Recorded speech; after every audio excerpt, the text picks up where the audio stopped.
Welcome back to the Two Pointers Podcast. I'm Trevor Everett. Before we get to today's show, don't forget it's 2 pointers in your cart at wenergy.com for 10% off your W Energy order. Welcome back. Hope everybody's doing all right. Wanted to talk today with Grayson Hill, resident, whatever you want to call now at this point, return guest to talk about midseason awards. This was a very popular show last year. People really enjoyed this one. I tried my best to put as much thought as I could into this one as well.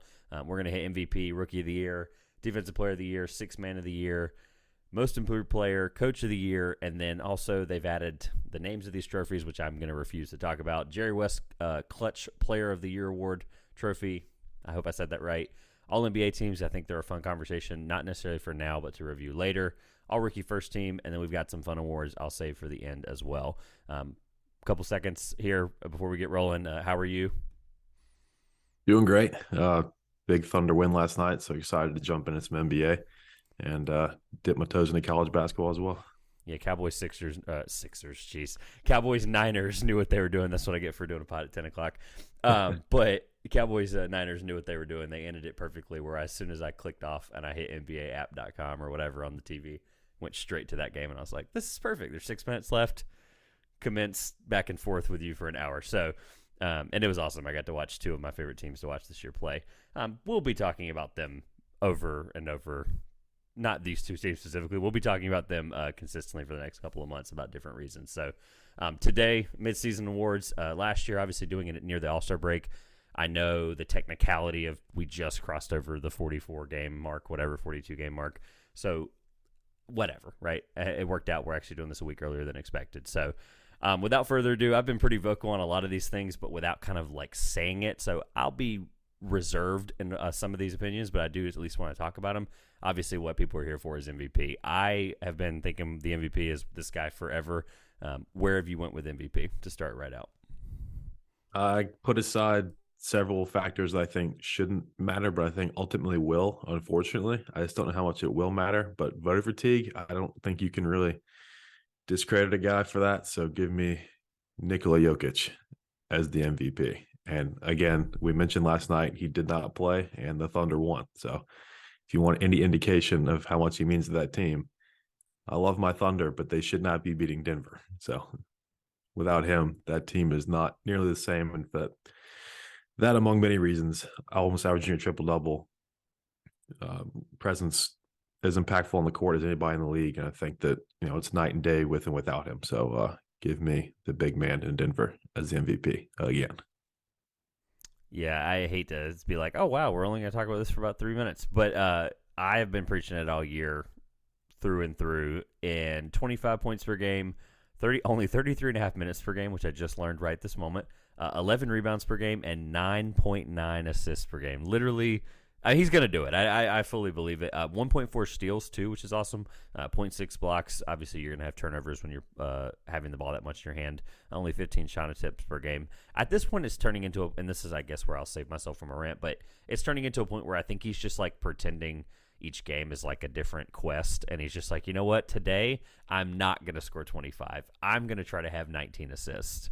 And then he proceeds to do it twice in the same week. I don't understand it. And I'm like, you know what? I think voter fatigue is stupid. I'm with you. It doesn't surmount to anything historically. Like, there's no reason.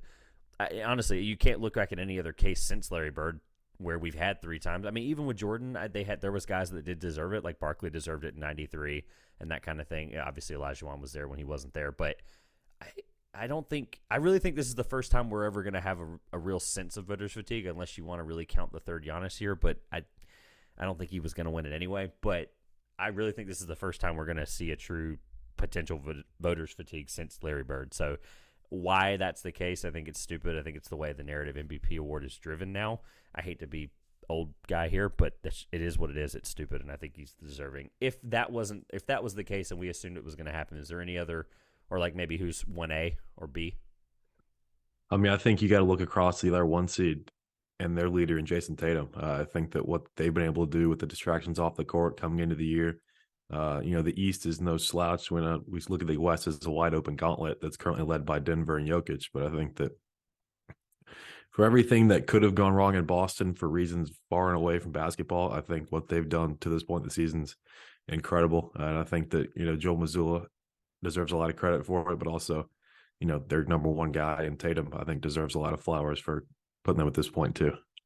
Before people say anything about the whole Luka argument, I don't think Dallas is good enough yet. I think come season end, if they end I'm up there too. Yeah. if they're a top 6 seed, we have to hold them to the same standard we held Jokic to the last 2 years, being a 6 seed, multiple times and just dragging the team there. And if he does that, then he's probably going to win it. I think honestly, it's Jokic's award to win if Luka doesn't be a top 6 seed, which is kind of where I've ended up mentally. That's just the same. I want to draw a comparison to Jokic. There it is, but. I think regardless, what we're going to end up seeing is like the slugfest between, honestly, who gets hurt first. And I hate to even say that because I think that's genuinely what's going to be the difference maker. My point with Jokic all offseason and all throughout the last 40 games was if he takes a step back, they're still going to be a top 3 team. And if he takes a step back or gets hurt, then it's going to be Jason Tatum's award to win. And that was kind of like week 1. I was like, I didn't want to go, we talked week 1, so it wasn't like we were on here. So it wasn't like I was like, oh, Tatum's the MVP. I don't even remember if I said that or not. But like he was the MVP in week 1. And I think one of us brought it up and one of us said that, and I agreed with it. So I think it's fair point to say that Tatum's probably the most deserving. Giannis has taken a step back. I'm looking at points per game on StatMuse. I'm not looking at any other ranking to make it as unbiased as possible. But like Embiid's 33.6, Luka's 33.6, Tatum's 31.1. SGA's 30, and that's kind of why I'm trying to be unbiased. LeBron's 30, 29.8. I guess it went down after last night, which makes no sense. KD at 29.7. After that doesn't make any sense. But there's a lot of guys deserving of it. So I think MVP was kind of the easy answer, and I'm kind of glad we agreed on it because I didn't think there was any real discourse that was natural. It was going to be forced. Right. It was like, oh, but why not Luka? This isn't the pod for that, unfortunately.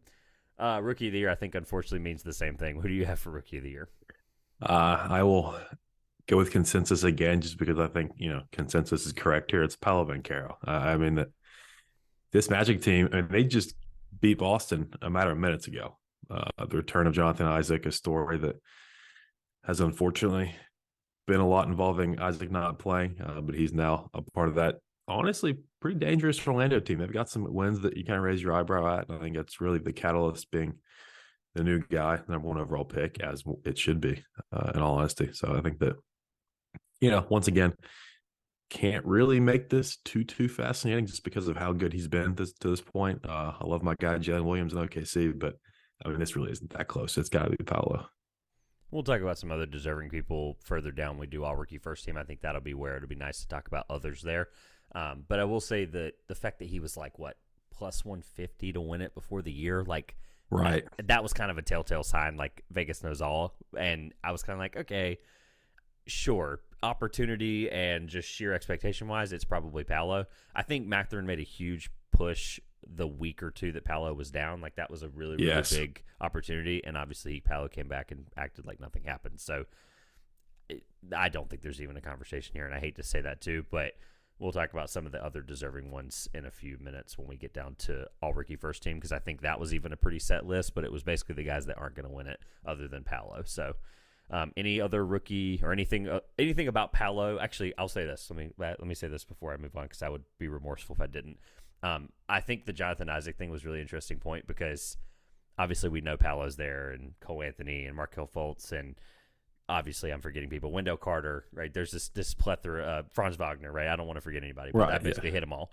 That is all, just a plethora of potential young talent that they have there. Bol, etc. It's gotten bad when Rockets fans are starting to question if the Magic have a better core, which ultimately I think they probably do. When I ended up on Rockets Twitter, it's a kind of a scary conversation if you're a Rockets fan, but I don't want to drag them through the mud. I'm friends with too many Rockets fans, so it is what it is, and I kind of just ignored those tweets. Didn't like either side of them because I didn't want to draw a line in the sand. So Paolo deserves every bit of the conversation. It is at least interesting to bring up that he is kind of what propelled that case. Obviously, Wagner's great play as well, and then Isaac's return. So that's a different conversation for a different day, but Paolo is deserving of it. Anything else with Paolo before we move on to Defensive Player of the Year, where I hope there's some discourse? I hope. Right. It's nice to see a guy that was a little bit of a surprise at number 1 overall, proving that he should go there. I think that we've seen a lot of promising young guys. Like you mentioned, all rookies going to be a fun conversation in a minute. It's nice to have, in my mind, 5 guys that are pretty deserving. I wouldn't say clearly. There's some discussions to be had towards that 4th and 5th spot, but it's nice to see this rookie class kind of come into its own even half a season into their young careers. It sucks for the expectation of next year's class because it's like if any of those guys average 10 points per game, it's going to be like Right. a That bar is so fallacy. high. Yeah, I hate it. And I hope that we level out the rookie expectations eventually, but I don't see that changing. So, Defensive Player of the Year, I will throw mine at you because I think you probably agree, and I don't want you to agree, but that's just the fair thing because he has started to play enough games after only playing 58 in his rookie year, 57 in his second year, 11, 78 last year. This player, Jaren Jackson Jr., has been the defensive line. Dang it. Really? Again? God. I have all their names. I did okay. have. All right. I would at least like to have a conversation. I do want to also bring it up. I think it is awesome. If people are bored for basketball conversation one day, just look up people's basketball reference page and look at their nicknames. This is a episode of Today I Learned. His nickname obviously is Triple J. That is the very first one. That is very obvious. Shout out to him for also having Jaren on Instagram. That's it. Just Jaren. His nickname is Block Panther, which is my transition to bring up why I think he's been so phenomenal. He's averaging 3.3 blocks per game. He did lead the league last year in blocks per game because in Basketball Reference, thank goodness they have the little bold stat where you can, thank goodness you can tell it's a league leader. Somehow 3.3 is not league leading, but I think they only mean for the total of the season. But 3.3 blocks per game, 1 steal. And just overall, when you watch that team play before earlier in the year without him, and then you watch them with him now, they're a completely different team in the way they play him in general, anywhere within 10 feet of the cup, but also the way they play him through drop coverage and the way they can switch him onto basically any position except for whatever the team's fastest guard is. And it's just been an unbelievable watch for the Grizzlies team as a whole, where their team defense also went up 10 points when he came back as well, 10 spots. So, Jaren Jackson Jr., but that's enough about him. I'd love to hear a conversation about someone else. Please, God, for the love of this episode not being stupid and boring. It's a little bit baked in recency bias, but I think what Nick Claxton's doing in Brooklyn, I think just pure effort-wise, he's getting some flowers lately.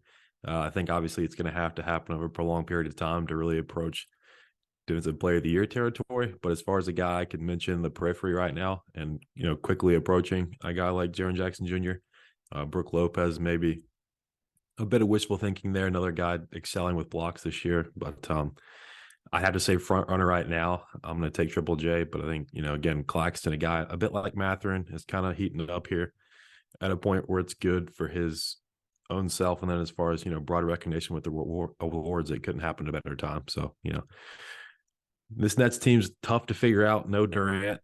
They're kind of up and down. They just beat the Warriors the other night. Just, make that make sense. But it's pretty much Kyrie and guys like Claxton trying to pick up the slack with Durant out. So I think that, there's opportunities to be had in Brooklyn, like I said, with Durant out. So Claxton's been a guy that's kind of shown up and elevated his game to try and keep that team treading water before their best player does return, and they can really make a serious run in the East. I don't know if that necessarily happens, but he's giving it his all night in, night out, especially on the defensive end, and it's showing for sure. Yeah, I don't even want to go any further than Nick Claxton and Jaren Jackson Jr. because I think at this point those are the two, and I'm sure that there's a worthy conversation to be had about a myriad of different guys. Like OG Anunoby had a great case about 10 games ago, but haven't heard much there.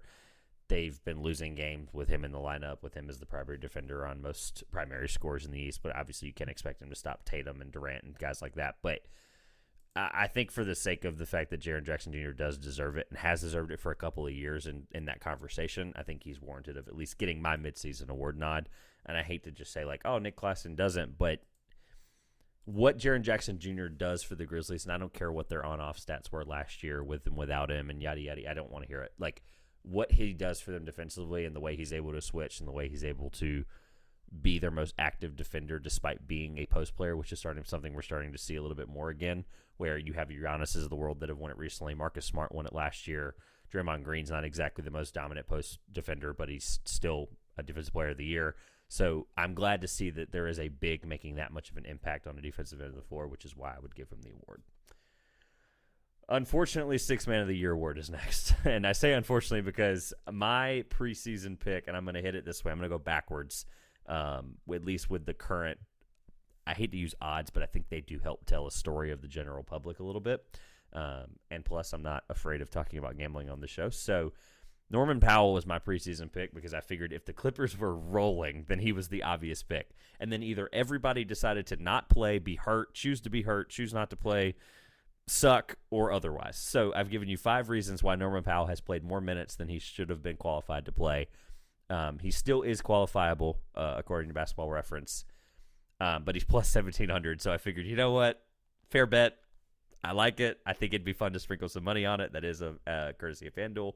But Malcolm Brogdon is plus 275, and then the guy that right now is favored at minus 150 is Russell Westbrook. And unfortunately, I think there's no contest, which is why I think we're going to go 4 for 4, and I'm going to just be like, this pod sucks, and why I wanted to, the more I built this pod out to bring to you. And I went, you know what? Let's talk about all NBA teams because I think we'll actually argue. Let's talk about these fun awards because I think we'll actually have good conversation because I knew that we would probably go 4 for 4 on this and maybe even 5 for 5 on most improved. But long-winded to say that I don't think there's anyone else that deserves this award right now. He's averaging 15.7 points per game, 7.8 assists per game, 6.6 rebounds per game. And ever since he took over that role, whether they're winning or not, obviously a lot of injuries in and out of the lineup, he's been the consistent piece this year, which I think has been a huge difference maker for them not completely tanking and being positive. And I'm trying to figure out the best basketball constructive way to put it. They just haven't been good, but they've been good enough that he hasn't been the reason. And I think that's a big testament to just the way he accepted the role. And I think that does matter in this case when there's no clear front runner. I do think he deserves it regardless of what they're going to do with Rui Hachimura, which that's the first time I'm saying that on air because that obviously just happened at 3 p.m. So long-winded. Where are you at with Russell Westbrook? I'm assuming it's a yes, and we can move on. Oh, I've got him slotted there too. Yeah. I think that, I don't know what his preseason odds were, but I bet it was longer than 17-1. I just think that really that has sort of saved the Lakers in that, the Anthony Davis injury, unfortunately, it's just kind of taken the ceiling down several notches with this team, but the floor could be much, much worse. If Westbrook refused this role, demanded a trade, did, whatever you want to say, the play didn't translate what they had hoped coming off the bench, but he's been excellent. I think that's a tough pill to swallow late in my opinion, a Hall of Famer's career. So I think that it just speaks to his resolve as a player and a teammate. A lot of things have been made of him and Durant, but I don't think Durant is going to make a move like this later in his career. We'll see. But I just think that, it's similar to his time in Washington where he was kind of the consistent factor. Last year, I think he's the only Laker to play just about every game. His availability is a big strength of his. He's had injuries in the past, thanks to now teammate Patrick Beverley, one of those times. But I think that, just being a constant presence, and especially as, guys like Hachimura try and come in and guide this team to a play-in or playoff berth, I think that, there's going to have to be consistent factors there. Obviously, LeBron. It's just LeBron James. He's been incredible this year. But having a guy in that second unit like Westbrook that's willing to do it as an active participant and still giving you the same effort he would as a starter, I think that's huge for this Lakers team. I'm happy to see them starting to turn a bit of a corner. Wild game last night against Portland. Got down huge in the second quarter, came back, won the game, I believe. I missed the final score, but I think that had a massive second half comeback and beat Portland last night. And Westbrook, as usual, was one of the factors in that one. So I think that, don't write out this Lakers team just yet because they start clicking, get Anthony Davis back. Make some more tweaks as we approach the trade deadline, that this could be a team that, you laugh about and you tweet funny things about. Inside the NBA has a joke or two about it, but they could actually win a playoff series or two, I think, if things all go perfectly. Perfectly is the key word. I did look up because according to sportsbettingdime.com, November 10th was roughly, give or take, when they made the decision to go with the six-man role very quickly into the year. It does not, unfortunately, this chart does not go back past November 10th, which I find odd. But he was plus 150, and he has been plus 150 like the entire average of the year. So oh, wow. I would love to know what preseason was. If somebody can find that, tweet at both of us, one of us, either one of us, doesn't matter. But he's essentially been the favorite since November 10th, and I'm not shocked by it. Jordan Poole, Malcolm Brogdon, Benedict Mathurin, and somehow Benedict Mathurin listed twice. So I think all of those guys are worthy candidates, but I think we both laid out the case essentially why Russell Westbrook deserves it. There's a reason, and I don't think it's Darvin Ham deserves Coach of the Year. We'll talk about that in a second because of that decision change, but I think him embracing it is what's super important. And if the award is two guys, him and Malcolm Brogdon, his story is going to matter more. And at that point, I'm not projecting. This is what the way I do midseason awards is if the season was only 40 games, who would I have given the award to, or 44 games, whatever we stopped at now. I would give it to Russell Westbrook. So I think that's a fair way to do it. Most improved player, a award that quite literally, if you bet on this, I think you might be a sicko because, and there are sickos out there that bet on anything, but we bet on Gatorade color out of the Super Bowl winner anyway. So most improved player, who would you have right now? And I think there is a clear answer, which is why I think we're going to go 5 for 5. I've done well to this point, I think, in being unbiased. But if I can't get first team All NBA by the end of this, I'll go with Shai Gilgeous-Alexander as an alternate. If I got to take my Thunder out of this, I think Lauri Markkanen, what he's done in Utah, has been nothing short of incredible. So I think that picking from that pair, you truly can't go wrong. I think it's deserving and more deserving rather than deserving and non-deserving. So I think that these two guys out west have done incredibly well, both leading teams that are much, much better than expected. Neither one in the Wemby sweepstakes as we sit here late January, which is not where anyone had Utah or Oklahoma City, even personally. So I think that I'm going to go with my heart here in Shai, but I think that if I were to remove my Thunder from the equation, I think Lauri is the easy answer as an alternative. Yeah, I think Lauri's where I went, unfortunately, as well, because I think what I kind of came – and you know what? Now that I'm looking at it, let's have this dialogue because, A, I don't want people to be bored 20 minutes in, but B, it's worth it because I think Twitter's going to tell me one thing. Oh, well, how can a guy win most improved player when they're already that good? It's the John Morant argument last year. I thought it was stupid. It was right, yeah. It was Desmond Bane. I don't care what anyone says. I would have been the Desmond Bane voter if I had a vote. But he had 24.5 points per game to 30.7 now. We obviously know what that looks like in terms of a jump. But basically the same rebounds per game, basically the same assists per game. He's already about to pass here in the next, right after the All-Star break. I think the week of the All-Star break, he will pass his games played total as of then for the whole season last year. So that kind of tells you the position that the team feels like they're in. He's averaging 0.4 steals more, half a block more, only 0.2 turnovers per game, which I think shows a lot of efficiency in terms of better decision making, teammates making more, better decisions as well. Field goal attempts only went up 2, which I don't think is that bad, but efficiency went up 5%, which is just nuts. 5% more better from 3. I'm not even realizing some of this stuff as I'm reading it. 10% better from the free throw line. Now officially a 50, 35, 90 guy. Almost about to get – he's 400 minutes away from his minute total last year. So I think I think he gets it? That's a different question than me giving him an award at game 40. I think – right now, I have Lauri Markkanen only because of the sheer, holy crap, league impact, team impact. Not that Shai's team impact isn't great, but I think what Lauri all of a sudden just dragging this lifeless team that should have been a 15 or 14 seed to potentially, they really still might make the playoffs, not play in. That's a legitimate possibility. I think people are still underrating, which is why I think just for the sheer sake of, personally, my belief in what SGA already was is the reason I would bump him, but I don't think that's out of the question because of what we saw with John Morant, which is why I think you have hope. Right. If you want to look at, how much they've improved, it would go to Markkanen, and then, what level they improved to. I feel like Shai's the answer there. And like I said, or you've said a couple times now, the John Morant case is kind of bleeding into this year, and that, okay, similar story, same guy, played at an all-star level. Now he's absolutely an all-star. We went from talking about all-star game to all-star starter in a year. So we're going to reward that. Or a guy who went from, captain of the tank squad to now they might clear the play-in altogether. So I think that's a good way to put it. I agree. Yeah, I'm looking forward to next week. I've got a conversation with somebody.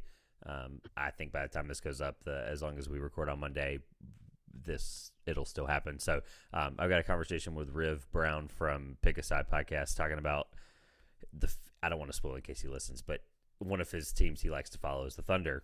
And I have a question related to, and I'll tell you after recording so you know that no one else can hear until Monday, but it is a really good scenario to understand that this team still doesn't have Chet Holmgren. And if you're getting a player, and this is not turning into a Thunder what this team can be thing, but that's literally what the conversation around SGA means right now. Obviously, the All-Star Game starters have, as of recording this Monday, January 23rd, being completely clear, All-Star starters or All-Star reserves have not been finally picked yet. I think votes for the starters that had ballots were due yesterday at midnight. But he essentially, that's the kind of level of conversation he's getting right now, the kind of pull, right? It's like, okay, you're not just, a most improved player to me is a double-edged sword. It's okay, you're improving as a player, but did you improve your team also?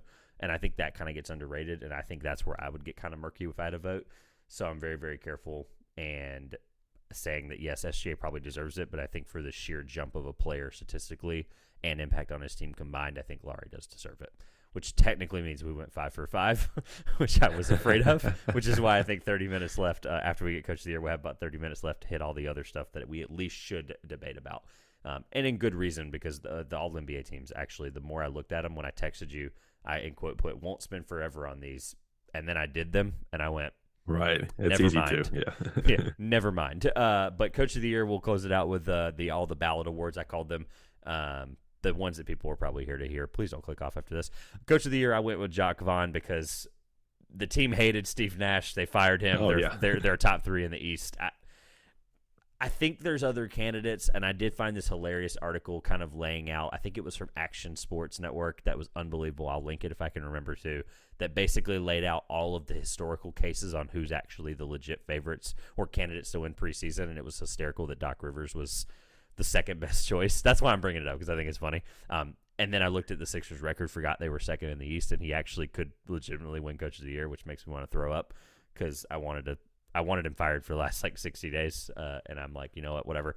But I think Jacques Vaughn deserves it because the team plays for that guy like any other. And at this point, if I don't care if it's your 2 best players dragging you, I really think there's a correlation to Nick Claxton looking like a defensive player of the year.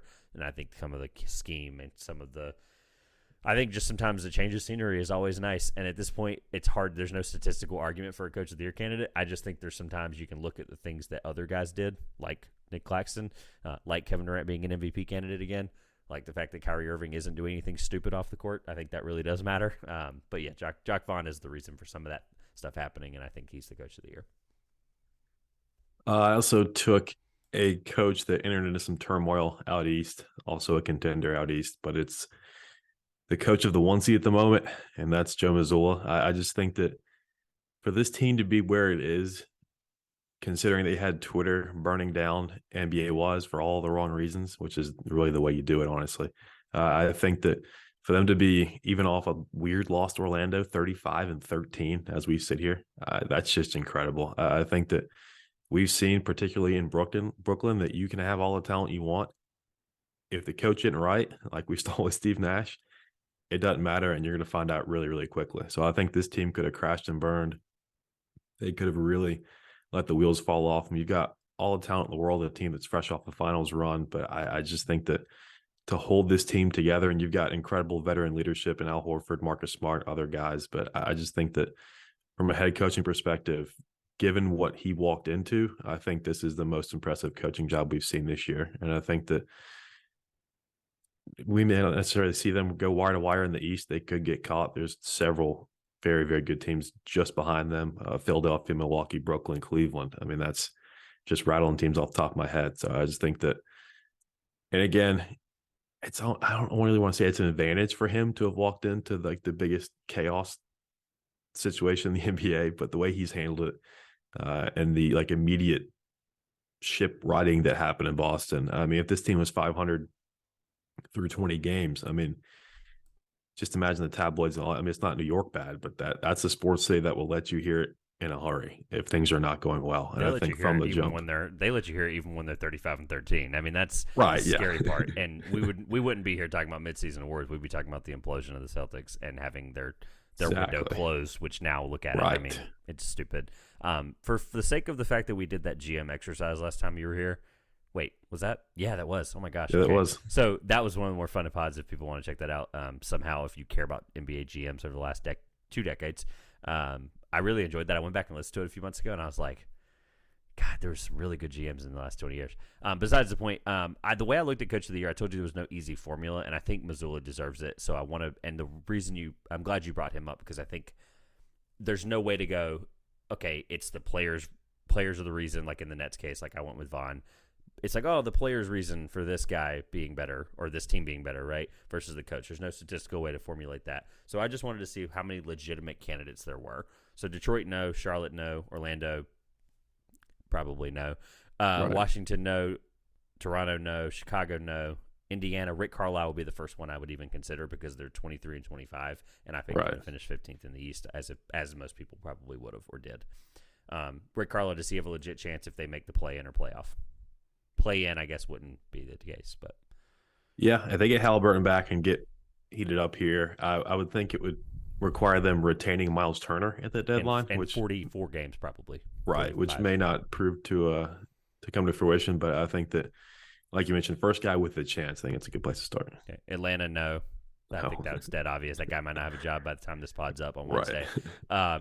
I'm not giving it Tom Thibodeau. I'm not even going to hear the argument. No, absolutely not. Spoelstra, same thing, as much as I'd love to hear the argument. 26 and 22 for a Miami Heat team that has been injury-riddled, and I just think there's eventually a karma you get when you, A, don't have draft picks, and B, don't use them properly, and you decide to have to go with undrafted guys, having 4 of them in your rotation. I don't want to hear any Spoelstra argument from any Heat fan. The Cavs. Is Bickerstaff, is he enough of a impact on this team being there a few years now, or is this just the Donovan Mitchell effect and their defense being healthy? I think it's attributable enough to Mitchell to where it kind of takes Bickerstaff out of at least the front runner conversation wise. Now, if you want to say guys with a chance, I think he definitely belongs on that list. But I just think, Donovan Mitchell has been, what a spark for this team. We talked about Avalanches as kind of a cute thing, a team that, came up short in the play-in. Jared Allen wasn't quite right to end the season. But now this team is, wouldn't use contender quite yet. They've had guys in and out of the lineup. We rarely see this team at full strength, but this is a fun as hell team to watch, and I really hope that they stay healthy down the stretch. Best part about you say that haven't seen them fully healthy yet is that they're 29 and 19, and they're so good already. Injuries, right, and the 2 fluke injuries. It's scary because that's 5th in the East right now, almost to the All-Star break. The funny part about the injuries is the fluke was a poke in the eye for Garland for 9.5 games, 10 games, whatever it was. Right. Which is just stupid. The fact they lost him, I think they were like 7-3 in that stretch. Brooklyn, we talked about Vaughn. The reason I brought this up was Mike Budenholzer. Not having Chris Middleton for 40 games, basically, at this point. I think it's 38. But 40 games without Middleton. And honestly, a pretty lackluster roster around him. Again, I have been saying this for months, that they have now gone. If they do not make a move, that would break a 5 or 6 year streak straight where they've done a trade deadline move. So at this point, it's bound to happen. And they actively today just announced that Ibaka is being sat until they move him. So the writing's on the wall. Got it. They're going to make a move, right? Roster's not that good around him, other than Ingles' impact lately. But is Budenholzer worthy of it because of the fact that Middleton hasn't been there and they're 29 and 17? Yeah, I think when you bring that into consideration, obviously you have the best player in the world on the team. You should be 30 and 17. But when his Robin has been out for 90% of the games, and you still find yourself sitting here as a 3 seed as we enter into February, I think that's fair to put him in that conversation. Now, again, kind of like with Mitchell, you've got Giannis. Come on. But I think that you brought up a great point there in Middleton. They've had Drew Holiday injured here and there as well. So I think that's an impressive coaching job to have them here. Again, you want to just look at Giannis and you say, okay, well, they've won 2 out of every 3 games. But also when you look into it a little deeper, like you mentioned, another team missing key guys for a large part of the season. So I think that definitely falls under coaching as far as giving out credit for that. All right, and then Doc Rivers, I said, was a unfortunate, obvious. And then in the West, I'll hit these really quick. Rockets, absolutely not. We'll talk about that in a minute. San Antonio, whatever. Portland, Darvin Ham, I can't unless they win 48 games, and that's just not happening.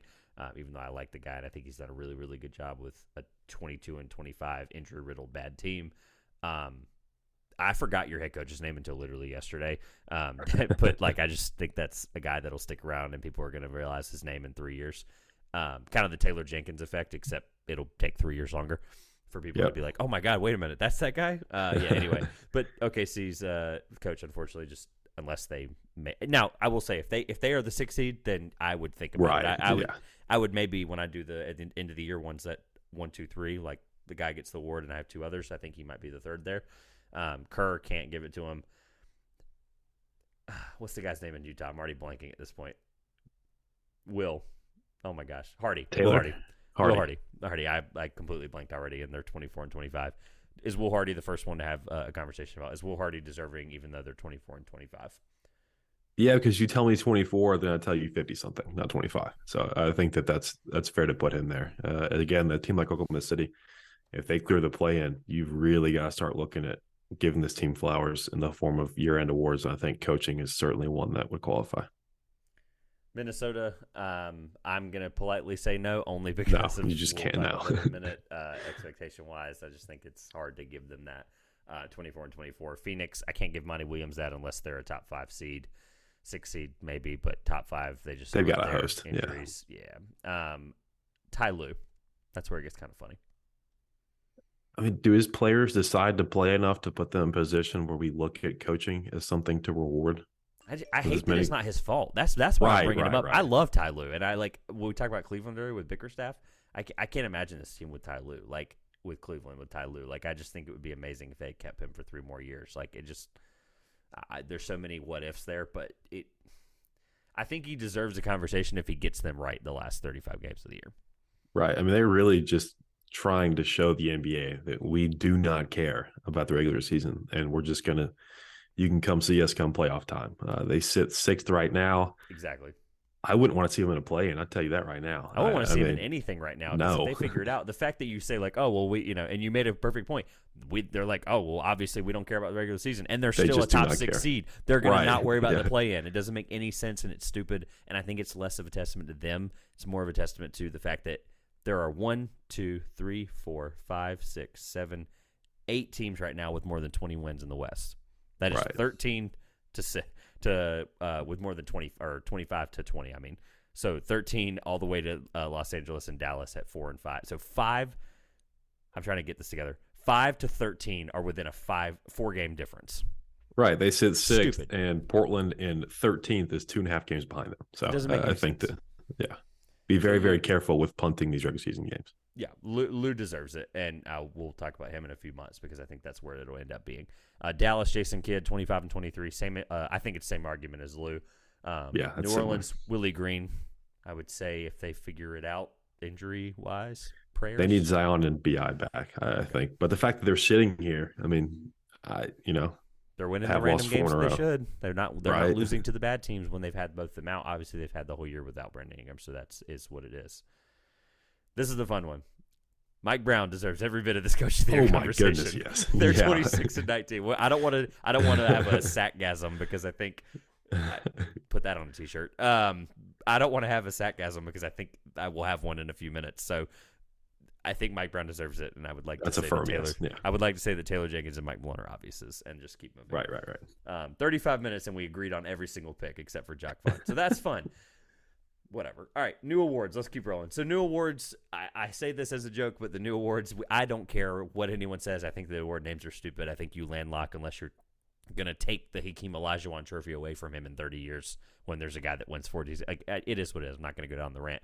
But the Jerry West Clutch Trophy Year Award I do think is really fascinating because I think that matters. And I think it's almost, and I thought of this morning and I wanted to bring it up, I think it's almost the NBA's like wink wink or nut punch to the people that try to tank really, really hard now, i.e. like the teams that are obvious that we'll talk about in a minute. Like, oh, clutch games in the regular season do matter. This is a regular season award, which I think is the stupidest thing ever because why not give it to a team after the playoffs? But then no one cares because it's the Finals MVP and that's it. So regardless, again, I hate to agree, but I would rather agree on this pick than every other one at this point. If you don't have De'Aaron Fox written down, I'm ending this Zoom call because his clutch stats don't make any sense. They legitimately, I'm just going to read the stat I had, and you can say whatever you want. Sacramento has given him 28% of their total year's field goal attempts in the last 5 minutes of a game in a 5-point game. They've given almost 30% of their shots this season in that range. That is actually technically not first, which is scary. LeBron and Jaylen Brown lead those categories, which I don't like to hear or read, but I do want to make it clear that De'Aaron Fox is the leader, is the clutch guy in that locker room, on that team, whatever. Shoots 60% from the field in the last 5 minutes of a 5-point game. that is it. I have been holding that in for 40 games because it Yeah, has been a topic of absolutely. conversation and it needed to be said. Anything you would love to add, I am all ears because he has been so much fun. I mean, light the beam does not exist without De'Aaron Fox in these clutch situations. And I think there we go, turn it purple. I think that. I mean, what more? Why would you make an award like this and not give it to the guy who clearly should be winning right now? I mean, like you said, we're halfway through, but I think that would be very, very tough for even, my guy SGA to overtake him. Just how good he's been, the volume with which he's getting trusted with opportunities, and he's converting on them. And this Kings team, we've mentioned, they're smack in the middle of the West right now. It's wide open. It's loaded. We've said it ad nauseum, but I just think that right now it's De'Aaron Fox and it's the field. And I think that that's, a product of one, like you mentioned, just the sheer amount of times he's getting trusted with the ball late and then what he's doing with it, which is really the spirit of the award. So I think that, yeah, it's De'Aaron Fox right now. Absolutely. I would riot and burn a jersey if he didn't get the award. All right. The fact that only took 3 minutes, I'm really proud of. So, all NBA teams, this is where things start to get funky because I want to have plenty of time for the fun awards at the end because all rookie team is just unbelievably obvious. All NBA first team, again, there is good natural conversation that's going to happen here because of the way we looked at it. We talked about it for like 2 minutes before we started about how obviously most sites, essentially Basketball Reference, will take out games played. They don't actually tell you unless I'm blind like what the games played threshold is because they obviously the best part about Basketball Reference, no matter what site you use, shout out to StatMuse, but they will not tell you, or it will tier the fact that they will basically tier out the award as if the season ended. So like essentially Steph would have been out of whatever the average game would be because of injuries. Anthony Davis, same thing, right? I mentioned that to you. So I went with the assumption that Basketball Reference is keeping up with it through the end of the season.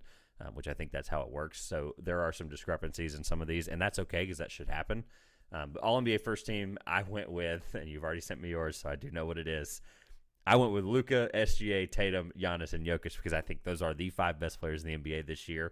And again, if you had handed me a piece of paper at the beginning of the season and said that is going to be what the 45-game mark of the season is, I'd have been like, are the Thunder the 3 seed? excuse me? But no, 100% that is the 5. I really don't have any arguments other than Mitchell. But like, I can't back up anything I've said or reverse anything I've said. And there's a legit argument for all of those guys being 30-point per game scorers. First of all, I want to make that very clear. Talked about it last week with Queen City Control Room about the sheer. There was 1 30-point per game last year with Embiid. There's like 6 this year, and then all the other 20s. Right. But no, long story short, those 5 guys do deserve it. Luka, SGA, and I do have them listed guard-wise, so like we'll talk about the positions where I think it gets funny in a minute. But Luka, guard, SGA, guard, Tatum, forward, Giannis, forward, and Jokic at center because our MVP frontrunner should obviously be the guy playing the big there. So I know you don't have any discrepancies. So anything on those 5 players? We're in lockstep, and you can keep all-star starter SGA as a first-team All-NBA guy. That would just be incredible. I would speak to the leap he has made, and whether or not it's MIP worthy, you can keep that too if he's first-team All-NBA. I don't care at that point. Luka, we mentioned, great way to give an individual guy flowers, even if the team around him not quite clicking yet. Christian Wood's been great, but that team, as we've mentioned a couple times now, just that's a wait and see right now. So I think Luka very deserving. We mentioned SGA a couple of times now. I think that this has just been an incredible start to the season for him, and I don't think we see him get shut down this year as we chase a play-in spot, even without Chet, like we've mentioned a couple of times. But yeah, those 2 guards for me, pretty easy. Unfortunately, Steph and his injuries have kind of backed him out of that conversation. Otherwise, that's a fascinating debate with 3 guys in 2 spots. But I think right now, as we sit, games played unfortunately factoring in, and it's those 2 right now. Jokic probably first, second, and third team at center, but we'll stick with first for now. Jason Tatum and Giannis. I mean, gotta get some East guys in here to join Luka. I think those are. I mean, Giannis I still think is the best player in the world, and then Jason Tatum is the best player on the 1 seed. So I think that's very, very deserving. So I am not surprised we're in lockstep here, and I'm looking forward to seeing if all 5 of these guys can hold on to these spots. Yeah, the Steph thing's interesting. I'll address 2 things and we'll roll because it's a perfect segue into the second team. Steph would be the 3 guys, 2 spots thing, but at the same time, I will just be clear that it's Luka and SGA for me, and I would not have had Steph there at all. Oh yeah, I So will I do not be think it moving was. beside my bias in this case. No, it's Shea I and don't think it it's even is Luka. though. Like I told you how I felt from game one, like on or Right. game whatever it was at that point when we did week one. But it, I think it's these five guys right now, and I don't think that unless an injury happens to any of these five guys, nothing like is changing that. I think these five will end up with that. Now Steph could go on some stupid run and push SGA Right. out That's if they why I win kind more of like I'm games, kind of but qualifying that like Steph Curry, first ballot unanimous Hall of Famer. There is definitely potential there for him to play his way in the first team, but it would just yeah, take but a they Herculean don't effort at this mark point. down when you get like they mark down which team you get, but like ultimately on your record and your Hall of Fame resume, it's all NBA teams, not all NBA. Right. It's all grouped into one. So it's like okay, and honestly, this is just a testament to how public the voters are now. The NBA world has fallen in love with the fact that SGA has been the second best guard in the NBA this year. Absolutely. And that's public to everybody who can see it. And if I was a voter, I would be public about it like I have been. So I think he's going to get it over Curry come any random thing. I'm not even going to say it. But the other thing you said was Jokic, first team, second team, third team, center. Every Philly fan, if there was any left by this point, has left. So now that they're not here, I have Embiid at center, and I'm going to let you read the rest of yours because you probably also have Embiid there. I do. Who do you have other than Embiid? Because that's where I think it gets interesting. Yeah, all jokes aside, Joel Embiid is my second team center. I think that's pretty clear cut as well. Guard wise, I have Steph Curry here, just more so the belief that I think he will get here. I don't say if you ask me today, is he there? But I just think him having scarred my childhood throughout the years of the Thunder as a contender and now cycling back into it, I have too much respect for him as much as he's ruined my life to not put him in one of these teams. So I have him joined by Mitchell. Yeah, that's what I figured. Yeah, Spida, second team guard as well. Getting into the forwards, I've got Durant and I've got LeBron. I think that those are two guys that certainly fall in this top 15 here. And I think in the top 10, as far as being second team but not first team, is a great place to put the both of them. Durant coming back from an injury, but like Curry, I think he plays his way to this level. And LeBron, I mean, what more can you say about what he's doing at the point of the career he's in and how he's even more so than Westbrook responsible for his Lakers team having a chance bring AD back in the fold? Do you really contend in the West? That, again, as we mentioned, is really, really, really wide open, to be honest. So I think that as my second team five, not quite as confident in the staying power. And like I mentioned, I'm going to need Curry and Durant to come on with some injuries and make up for time missed. But I think that second team is where I'm feeling right now. Not that I don't think he deserves it because you were like, well, I'm also projecting some of this for Curry. But, I mean, even in the 20s, I think today would count as game 26. Even in the 26 games he's played, he has been really, really good. So I don't fault anyone for having him there. I would argue, and I'll get to third team in a minute, but I would argue him being third team right now, if we're giving right now, as our basis of why we did it. But everything else you went off of this year, so I can't discredit anything. Durant and LeBron, I'm not even going to comment on because I think it's 100% those two, regardless of Durant being out for a month. Mitchell, again, 100% in the MVP conversation. I think he was, when Jokic got into the 60% predictor for the Basketball Reference MVP tracker model, when he got into the 60s officially recently, I think it was this week, Mitchell was the fifth guy on that list, which is crazy to think after, Jokic is the clear-cut favorite there. There's a bunch of guys really close after that, but Mitchell was in that conversation. The only discrepancy I have is I have Jaylen Brown there, and I think Jaylen Brown there is a testament to he is a big reason, not that most improved player is a worthy conversation, but a guy that is a top 15 player. And then the way you have to look at this is he a top 6 guard in the NBA right now? I think the answer is yes. Obviously, in that case, I think he's a top 4 guard. But a couple of things to back it up. He is 26.9 points per game, obviously stepping up anytime Tatum has missed any time. He obviously that's on 20 attempts, so the usage rate has gone up insanely. 33%, slightly down over last year, 78% from the line, 50% from the field.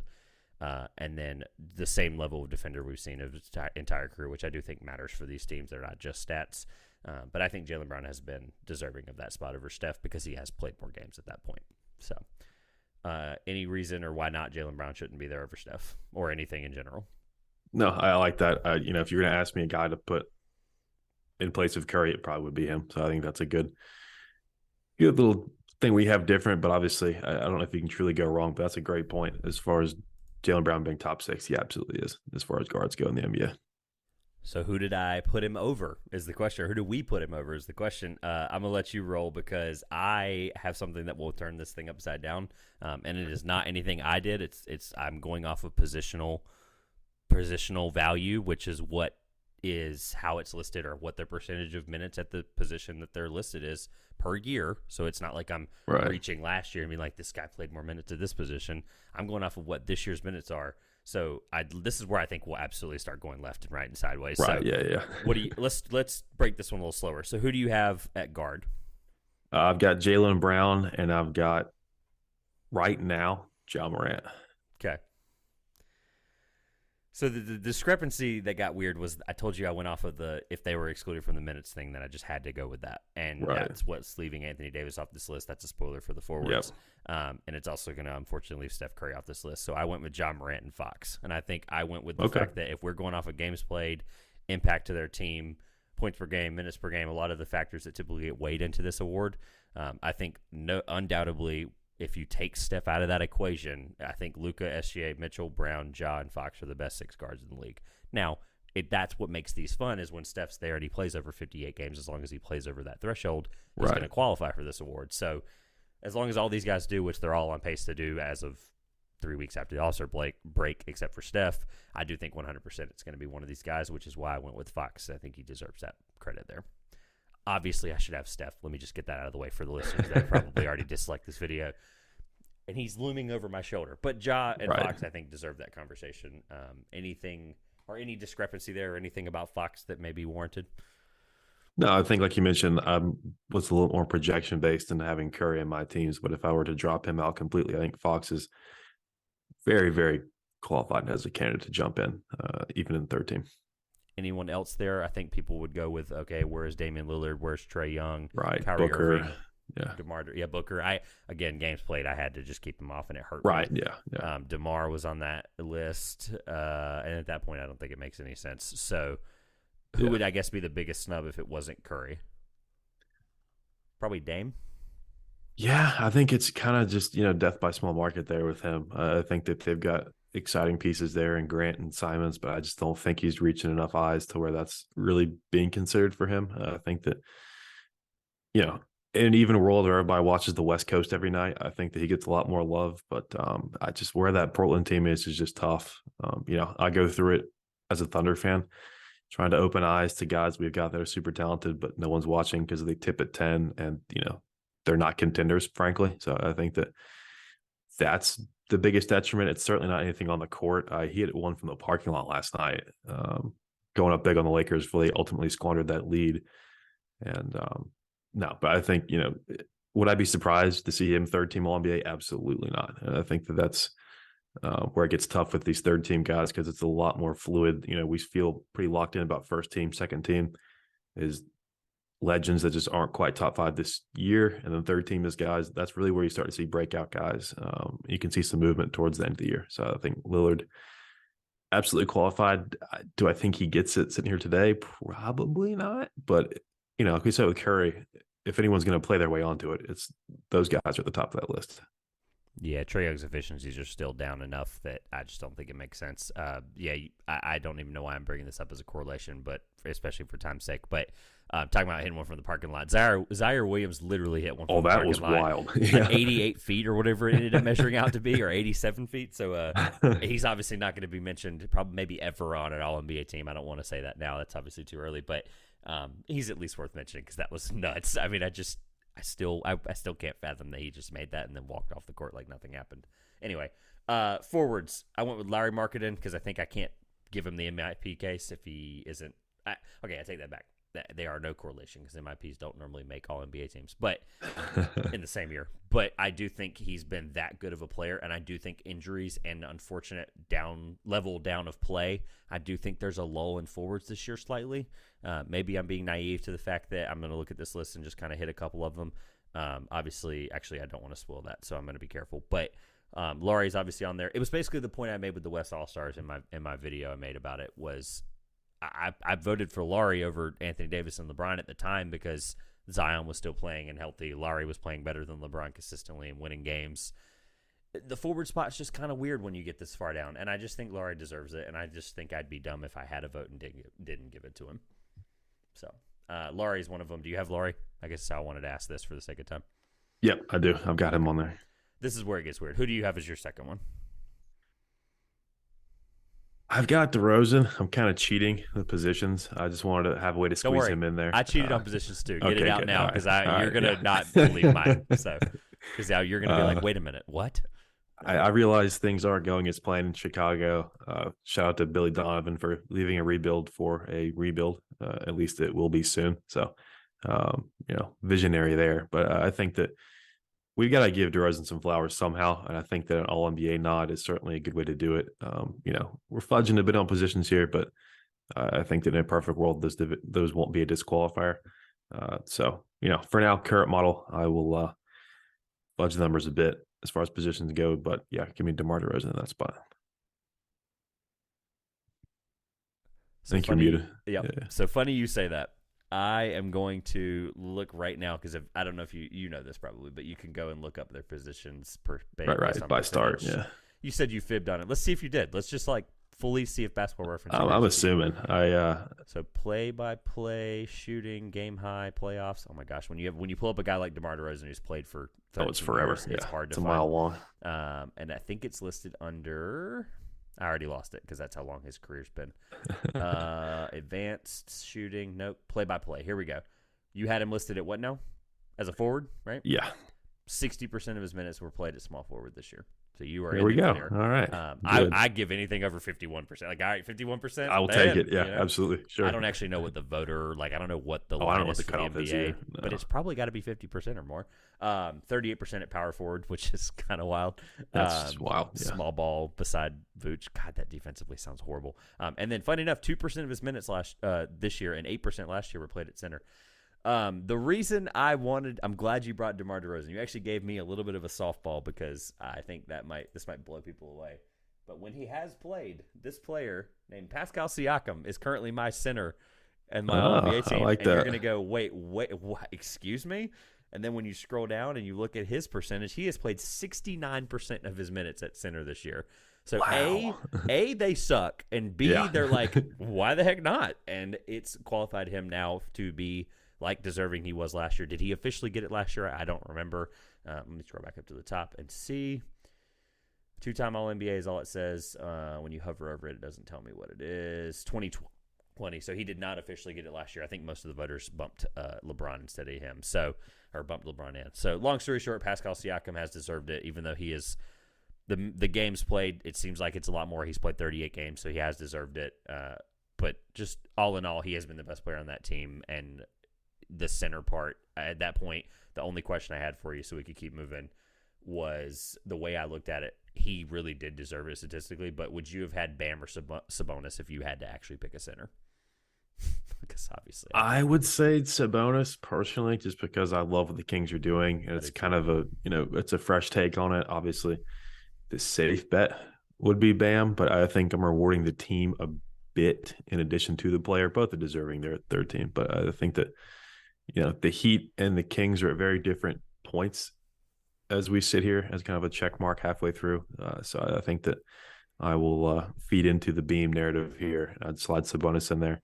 Would I be surprised if Bam plays his way into that nod over him? Absolutely not. I think that just speaks to Bam as a player, especially a defender. But I just think, guys like Siakam, Lillard, Bam, whose teams are unsuccessful in spite of their excellent play, I think it's tough to capture hearts and minds there, especially the story like the Kings. They're going to want to try and get Fox in here. They're going to want to try and get Sabonis in here and give them the flowers they deserve in the form of All NBA. So I think that's a good head-to-head matchup to keep an eye on as far as third team nod goes.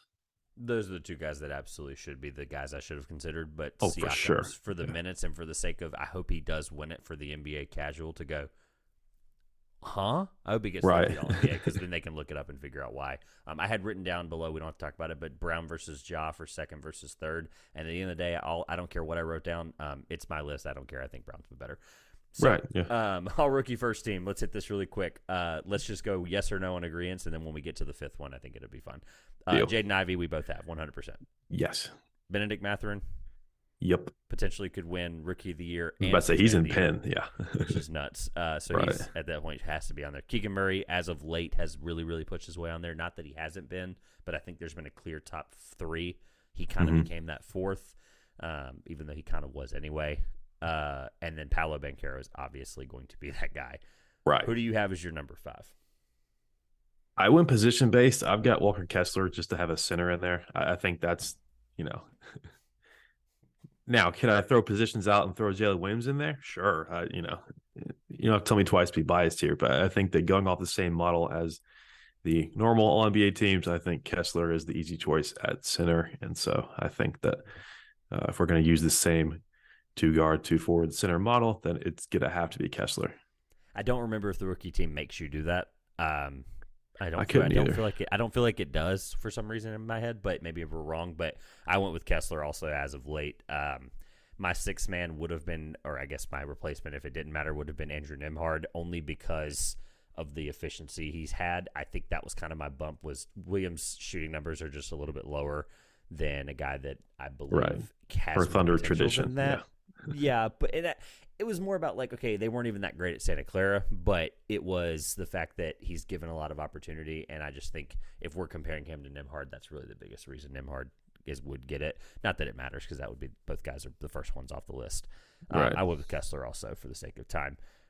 Let's hit the fun awards, because I don't even care about that clock says, because I think these are fun. I tried to be as creative as possible, and then I realized that it's just not easy to figure out really odd things. Shout out to Tyler Parker of The Ringer for doing all these fun awards throughout the years for them, because he just always makes his league pass rankings are hysterical. He'll literally rank the most fun halftime celebration things. Like he is in it on another level. Shout out to Tyler Parker. But the award for wanting Wemby most, I'm really proud of that one, so I wanted to make sure I said it. AKA the most obvious tank team. I have 3 candidates. If you have another one, before you say your answer, give me your other ones. But I have Charlotte, San Antonio, and Houston as the 3 candidates. Let's do this end of the year Grammy style, whatever. But Charlotte, San Antonio, Houston, are there any debates or adds to that? No, that's a firm top 3. I think that's fair. There is a 4th one. I think I saw a list today of like the 4 worst record teams and something for Wemby, and I think it was Charlotte, San Antonio, Houston, and I'm forgetting the 4th one right now. Detroit. But I don't think they would want. No. Okay, yes, they obviously want him. So, all right, you know what? Charlotte, San Antonio, Houston, Detroit. Let's just do that. Yeah. I went with San Antonio, and the reason alone I went with San Antonio is because 5 of their 14 wins came in the first 7 games, and otherwise they have been 3rd worst offensively and worst defensively, and Pop has made it very clear that he does not want to win because they are trying to move multiple people, and it is obviously their situation to lose right now, or to get for Victor Wembanyama, and I think that's who ultimately does probably get it for the sake of narrative and riggedness, but riggedness, whatever. San Antonio for me is the wanting Wemby most award, because Houston actually just sucks, and Charlotte actually just sucks, and realize that they actually can go get him, so they want him now, but don't deserve the award. Right. I think I've shown incredible restraint for an hour now as a Thunder fan. I've taken no shots at the Houston Rockets. This last 10 minutes will feature only that. The Houston Rockets are horrible. Their young core is not better than Oklahoma City. It might not be better than Orlando now. So I will take Houston Rockets, losers of 13 games in a row and counting. It will get to 30 if I had to guess. They are 10-36. They have no direction as a franchise. They have a lame duck head coach. And they have no hope, because honestly, what more Rockets think could you do than be the worst record in the league and then pick like 5th? So give me the Rockets. I hope and pray that they do not get him, but they are trying their hardest night in, night out to land him.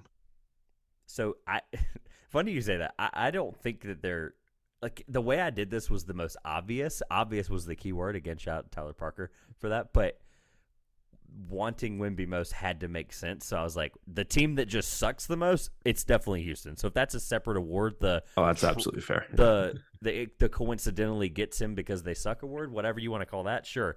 No, I do think that they are probably a deserving candidate of this. I just think San Antonio has made it very obvious that they don't want to win, and I think that smoke at the beginning of the year was not a fire. That was just Pop trying not to lose his credibility. Not that these that I sent you are in any order, but we're going to pivot, and we're going to go to, because you said it anyway, and it'll take 2 seconds. Should have been fired last month award. Couldn't come up with a more creative name than that. I do think that is still pretty funny. I have 3 candidates as well. I have Steven Silas. It is what it be. We can stop there. Yes. Yes, unfortunately. Steve Clifford. And then the reason I don't think we're stopping at Silas is because if this hadn't have happened 3 weeks ago, Nate McMillan is the guy that should have been fired a month ago. So let me be completely transparent. It is Nate McMillan's award. Like, that is the guy right now. But Silas has been undoubtedly a bad coach, and some of the presser stuff and like the conversation around, not that NBA Twitter and Rockets Twitter specifically is like the leading analysts in the world, but it's like he's watching a different team. It's like he's coaching a different team. It's like he's watching a different Şengün and not letting him do certain things in certain situations. So for the sake of the way I worded the award, it's Nate McMillan. But for the sake of the coach that first coach fired, let's do that. Like the NFL has it on the bet slip. I don't think the NBA actually has it on a bet slip most places, but should have been fired award would be Nate McMillan. I think we can agree on that. And the first coach fired, whether that be in any order, right? If no coaches have been fired yet, Nate McMillan, Steven Silas would be the first coach fired.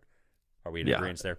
Yeah, and it's not even that, like, I love the pile on the Rockets. It's all fun and games, but I think that there's a level of patience that's already been exercised with Silas and this Houston team. I just, like you said, it's like he watches a different game and it's just down at a press conference, and the disconnect is so vast some nights you wonder, what did he watch for 2.5 hours? I just, the Şengün stuff is just bad. He's a great player. I wish the Thunder had kept him. But I mean, feel bad it's for just the core. You made the comment about the core. I do too. With the Orlando, like, this team gets there is talent there. That's what I'm saying. Like, they've made, my goodness, my draft ratings alone, I think they've made unbelievable picks the last 3 years, other than maybe Jabari Smith, but they were in the 3rd position. They had no choice. So, you had to, But like, they have good pieces. Like, these are all going to be guys that are going to be vying for all NBA and all All-Star positions. So like, it just sucks. I think he's actually the reason, and that's what sucks about this whole conversation. I don't want to do this in case this clip gets out there, but I'm going to do it anyway to be constructive as a media person. But my God, it is so disrespectful to his father to be this bad. Rest in peace. That's to his true father. too. But Paul, but God bless America. The NBA historian in me is burning up watching Silas play because I know his father is rolling over in his grave. God, don't cancel me, please. Steve Clifford is the only reason that might get cut out. I'll be honest with you, but Steve Clifford has to be mentioned. I mentioned it last week, and I'm gonna mention it again. Verbatim. If you heard it last week, if you didn't, I'll say it for the people who didn't. Verbatim. Shout out to James Plowright for being an awesome journalist. He asked him how he felt. I think it was LaMelo's defensive stats were, or LaMelo's defensive impact was. Yeah. And then he went, okay, interesting. And it was James asking him the question. It wasn't like some other reporter, and he's like, just look it up. Goes home, posts the tweet, looked him up. They are all literally the entire across the board worse. So Steve Clifford, again, could have been talking off of a clipboard, could have not. I don't know, but stupid answer. Undoubtedly got him on this list. I don't think there's any other coaches. I think those are the 3. We can keep rolling. Biggest surprise team. How you determine that is completely up to you. This is your ballot. I would just refer to the structure behind you, and that's purple in color, and I'm going to go with the Sacramento Kings. I mean, this podcast had an excellent segment named Saving Sacramento, and it was a joke because no one can save Sacramento, and it turns out, yes, you can. Should have been paid for that. Should have been paid for that.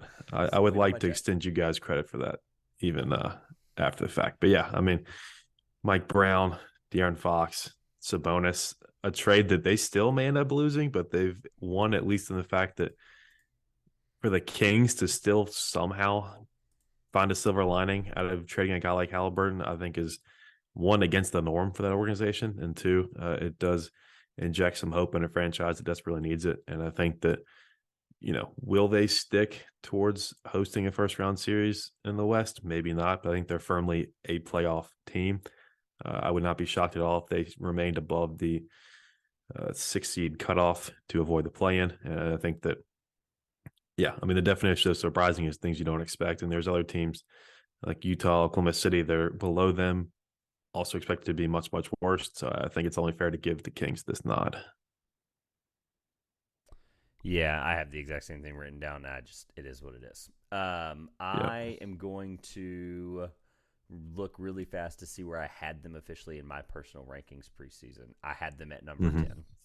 At number 10. So I can't even take credit for that alone because if I felt that way, then I should have been like, well, They should have been ranked over the Clippers, the Grizzlies, et cetera, et cetera. So for the sake of time, I'm not going to go down that rabbit hole. But they do deserve the award for biggest surprise team because they've been unbelievable. And I think the 10 p.m. thing has been really cool because I've had more time to watch West Coast 10 o'clock tip games. Right. Because the Lakers have been at weird times for the first half of the year that weren't 10 o'clock. But I've been able to watch a lot of Kings and a lot of Nuggets games. And sometimes, depending on the score of the Lakers game, I have been watching them by choice. So that is okay. Most disappointing team, again, your ballot, your reasoning. Who do you have? This is going to be a team, excellent year last year. Came into the season, a lot of hope. A lot of things could have gone right. They have played 24 road games this year, and they have won 6 of them. And that is, speaking of 10 seeds, the Golden State Warriors. I mean, this is 6-18 on the road. I could guess 20 teams before I guess Golden State. I mean, that's just embarrassing. And I realize that these things can get weird and there's splits that make no sense, but we're at a point where it's not a fluke. I mean, you're losing 2 out of every 3 road games. That's not sustainable. Where they sit in the West, they will be on the road the entirety of the West playoffs should they qualify for it via the play-in, which is what they're looking at right now. I mean, 6-18, I cannot get past that. And it was worse prior to the last couple weeks. They've kind of picked it up on the road, but it stuns me to see a team. I know they've had guys out and things happen like that, but I think that, and then just to pile onto that, the practice of punting games, Clippers style, and sitting like every player that's notable, and they somehow beat Cleveland. They're not doing this, but I think that, not to yell at clouds here, but I think that that's one of the more embarrassing practices that's come to light in the era of resting players and injury reports coming out as guys come out for tip-off and things like that. I think that the Warriors have one of the biggest fan bases, if not online, but also in person, and to have, especially in Curry's home city, to have him sit out and play the G League team for a game, I think is a bit beneath them as a franchise that claims to be light years ahead still for some reason. So I think that, were they going to repeat the title easily? No. Were they really expected to come out of the West again? No. But to sit at the 10 spot at this juncture and be, I'll say it again, 6-18 on the road, I think is embarrassing for a team that's reached much higher highs and has rarely seen lows this low other than the year they just literally mailed it in and grabbed James Wiseman to really do nothing, honestly. So I think that most disappointing, compared to last year, but also as an organization where they usually sit. I think that to have Golden State at 23-24 is just disappointing. I can't really describe any other way. Not that I'm not convinced by that. Anytime I get a chance to drag the Rudy Gobert trade Minnesota Timberwolves through the mud, I'm going to. All I'm going to say is that their expectations, they were going to be the second coming of Kevin Garnett's run in Minnesota in 2005, and at this point, it's stupid. One of the worst trades in NBA history. The Minnesota Timberwolves are the most disappointing team for me, but it is definitely the Golden State Warriors. Let's rapid fire the last couple of things for the sake of my computer imploding. One player you could have on your team, no trade, no free agency, does not matter. They magically appear on your team tomorrow morning. This is a guy I've given a lot of flowers to over my appearances here, maybe off air even more. Give me Jared Allen. His rim protection, what he brings to that Cleveland team, what the Thunder really need. You put Jared Allen, we'll figure out Chet later. I mean, this Cavs team with and without Jared Allen, those stats are very, very stark, even with the addition of Donovan Mitchell. I can almost look at a final score and tell you if Jared Allen plays or not. It's because that's how much he means to this team. And I think that,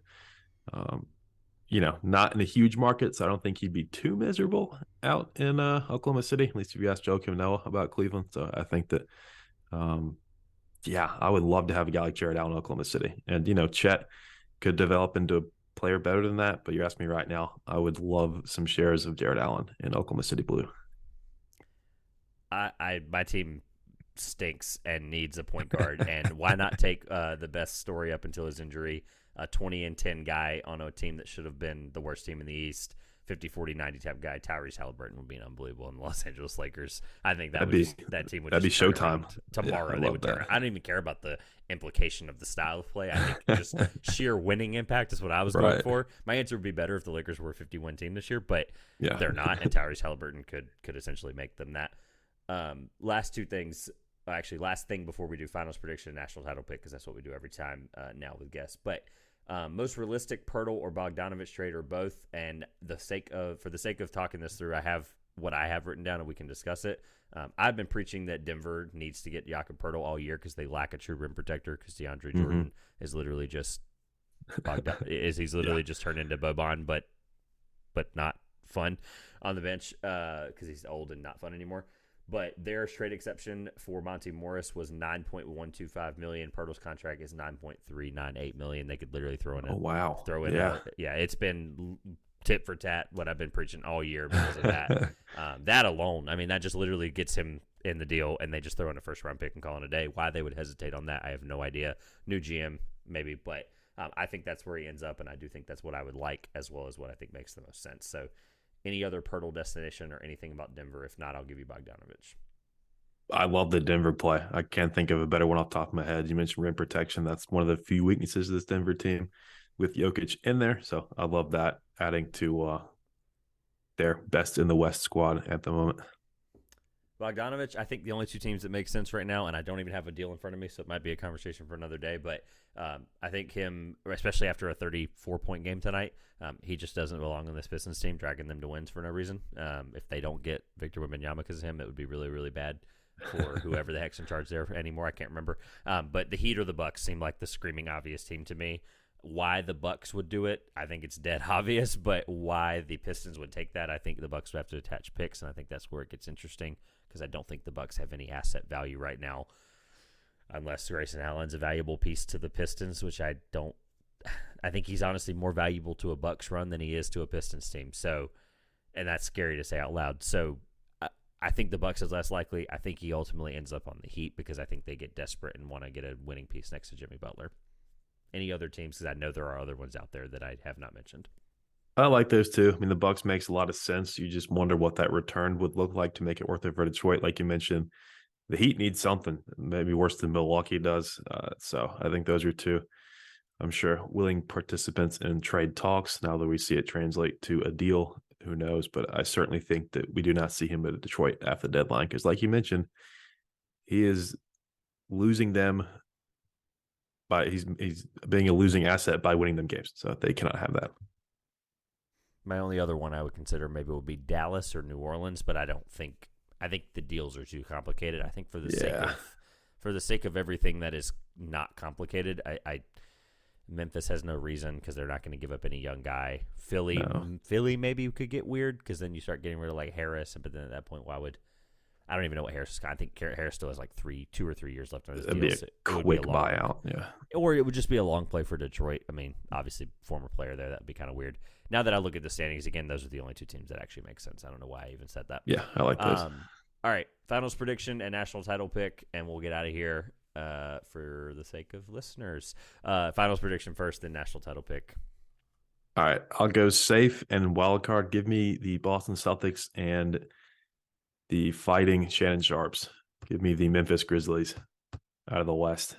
I think the East is very top heavy. The West is very wide open. So I'm going to take the best team, in my opinion, in Boston out East, and then the team that, honestly, I'd love to see them make a deep playoff run. They've been flirting with it for a while now. Ran into Golden State last year. Impressed us all. The game one win against Utah the year before that. So give me the Grizzlies and my guy, Steven Adams, out of the Western Conference, and I will take the Celtics to win that series. I have Nuggets Celtics, and I think I would have Celtics in 7, but I would have to think way too hard about that right now. So I'm just going to give you the solid answer of what I've been asking for all year pretty much. I think I wavered on the Bucks a couple times here and there, but Nuggets Celtics, it is what it is. National title pick for me. This would have looked a lot better 2 days ago, but give me Houston, led by Marcus Sasser, Sampson, head coach. Lots to like there. This is a team we saw last year, impressed a lot of people in the tournament run. And just a very weird loss to Temple at home over the weekend.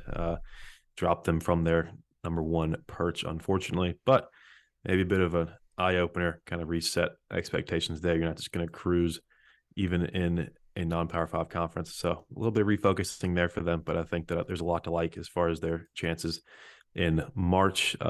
If Tennessee somehow fires Rick Barnes midseason, I would say them because he's allergic to Final Fours. But I don't see that happening, so give me the Houston Cougars as your national champion.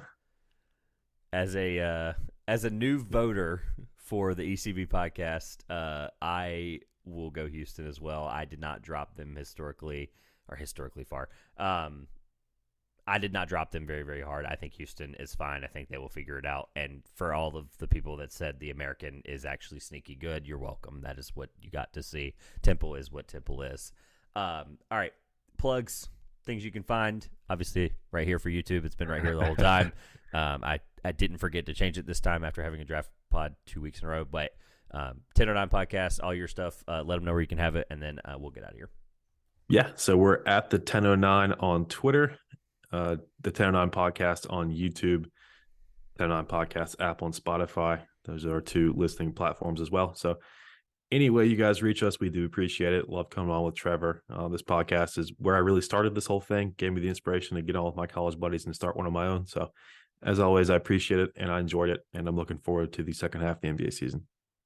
Again, like I tell you every time, thank you for actually watching the NBA. It means a lot to me. So this has been the 2 Pointers Podcast. Don't forget, check out W Energy, link in description below, 10% off your order, or add 2 Pointers in your cart. 2 Pointers Podcast on all major platforms will be linked in the description below. Check out the 1009 Podcast and Grayson's stuff linked in the description below as well. Long-winded. This has been the 2 Pointers Podcast. I'm Trevor Everett, and Nikola Jokic is a 3-time MVP.